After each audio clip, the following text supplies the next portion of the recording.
بات میں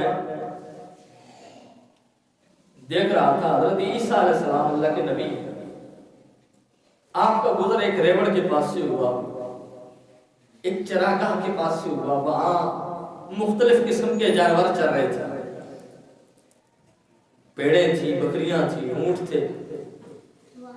اچھا، جب عیسیٰ علیہ السلام نے دیکھا تو ایک چرواہا ان کو چرا رہا تھا۔ ان اونٹوں میں ایک اونٹ تھا جو بڑا طاقتور تھا، بڑا اس کو اپنی طاقت پر گھمنڈ تھا۔ کبھی ایک اونٹ کو لات مارتا ہے، کبھی جا کے کسی بکری کو مار رہا ہے، کبھی کسی جو ہے پیڑ کو مار رہا ہے، کبھی کس کو کاٹ رہا ہے، کبھی کس کو کاٹ رہا ہے۔ حضرت عیسیٰ علیہ السلام نے یہ اپنی آنکھوں سے منظر دیکھا، اور یہ واقعہ میں کہتا ہوں کہ یہ ابھی جس وقت سے یہ میں نے پڑھا ہے نا، تو یقین جانے کہ ابھی تک میرے ذہن میں یہی بات گھوم رہی ہے کہ ہم کہاں ہیں اور ہم کس دنیا میں رہتے ہیں اور شریعت اور دین کیا کہتا ہے۔ تو عیسیٰ علیہ السلام نے اس اونٹ کو اپنے قریب بلایا، عیسیٰ علیہ السلام کے پاس آ گیا۔ عیسیٰ علیہ السلام نے اس کے کان میں بات کی، آپ نے کہا تو نے مرنا ہے، تو ایک دن مر جائے گا، بس اتنی بات کر کے عیسیٰ علیہ السلام نکل گئے۔ اس اونٹ نے لڑائی چھوڑ دی، جھگڑے چھوڑ دیے، دوسروں کو مارنا چھوڑ دیا، وہ جو ادھر ادھر کی شرارتیں تھی وہ چھوڑ دی، دن پہ دن کھانا پینا چھوڑ دیا، دبلا پتلا ہوتا چلا جا رہا ہے۔ اور جو سب سے زیادہ اپنے ریوڑ کے اندر طاقتور تھا، اب سب سے کمزور نظر آتا ہے۔ چند دن گزرنے کے بعد عیسیٰ علیہ السلام کا گزر اسی ریوڑ سے ہوا، نظر ماری تو وہ سب سے کمزور نظر آیا۔ ایک طرف نکرے لگ کے بیٹھا ہوا ہے، نہ کچھ کھا رہا ہے نہ کچھ پی رہا ہے، حالت سب سے اس کی کمزور نظر آتی ہے۔ آپ چرواہے کے پاس چلے گئے، آپ نے فرمایا اس کو کیا ہوا ہے،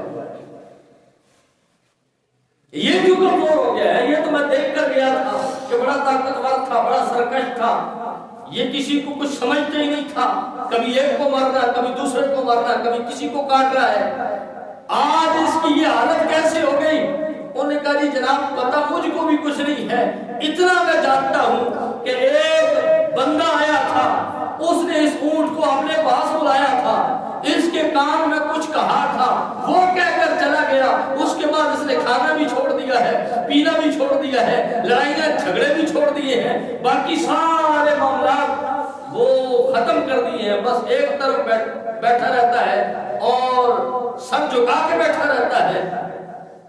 عیسیٰ علیہ السلام نے کہا وہ بات تو میں نے اس سے کی تھی، اور میں نے اس کو کہا تھا کہ تو کن اٹکیلیوں میں لگا ہوا ہے، کن شرارتوں میں لگا ہوا ہے، کبھی کسی کو مارتا ہے کبھی کسی کو مارتا ہے، تو نے مرنا نہیں ہے، یہ تو بات میں نے اس سے کی تھی۔ اب یہ عیسیٰ علیہ السلام کا واقعہ بتانے کا مقصد یہ ہے کہ آپ کو پتا ہے نہ مرنا ہے، اور میں بھی جانتا ہوں کہ مرنا ہے، لیکن پھر ہم حق دبانا کیوں نہیں چھوڑتے، پھر ہم سود کھانا کیوں نہیں چھوڑتے؟ جب اس بات کا یقین ہے کہ مر جائیں گے پھر رشوت لینا کیوں نہیں چھوڑتے؟ جب اس بات پر کوئی دو راہی نہیں کہ مرنا ہے پھر ہر بات میں جھوٹ کا سہارا کیوں لیتے ہیں؟ پھر ہر ایک کی غیبت کیوں کرتے ہیں؟ پھر یتیموں کے، غریبوں کے، مسکینوں کے حق دبا کر ہم کوٹھیوں اور بنگلوں کے مالک کیوں بن گئے ہیں؟ کبھی بھی نظام میں جھانکا، صاحب نصاب ہوتے ہوئے پھر زکوٰۃ کیوں نہیں دیتے؟ جب پتہ ہے مر جائیں گے تو مال کسی کا ہے، صاحب استطاعت ہوتے ہوئے حج کیوں نہیں کرتے؟ جب یہ پتہ ہے کہ یہ آپ پر فرض ہے اور آپ نے ہی کرنا ہے، صحت ہے، تندرستی ہے، استطاعت ہے، 5 وقت سے باقاعدگی کے ساتھ مسجد سے بلانا آتا ہے کہ حی علی الصلاۃ، حی علی الفلاح، اور نماز کی طرف اور کامیابی کی طرف، اس کو سن کر اور سننے کے باوجود پھر ہم کیوں نہیں آتے؟ تو اس کا مطلب یہ ہوا کہ وہ جانور جس کو صرف ایک بار اللہ کے نبی نے کہہ دیا کہ تو نے مرنا ہے، تو اس نے کھانا چھوڑ دیا، پینا چھوڑ دیا، جانوروں کے ساتھ اٹکیلیاں کرنا چھوڑ دیا، مارنا چھوڑ دیا، ان کے ساتھ جو وہ بد اخلاقی والے معاملات تھے وہ ختم کر دیے۔ ہمیں تو قرآن پکار کے کہتا ہے کہ کل نفس ذائقۃ الموت، تم نے موت کو چکھنا ہے، موت کا ذائقہ تم نے لینا ہے۔ تو جب یہ بات اس پر کسی مسلمان سے پوچھیں، اس سے قسم لے لیں، وہ کہے گا جی بالکل یقین ہے مرنا ہے، یہ نہیں پتا کب مرنا ہے لیکن مرنا ہے۔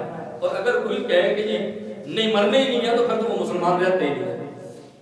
تو جب اس بات پر یقین ہے کہ مر جائیں گے تو پھر سمجھ نہیں آتی کہ اس سب کے ہونے کے باوجود ہمیں اس کی فکر کیوں نہیں۔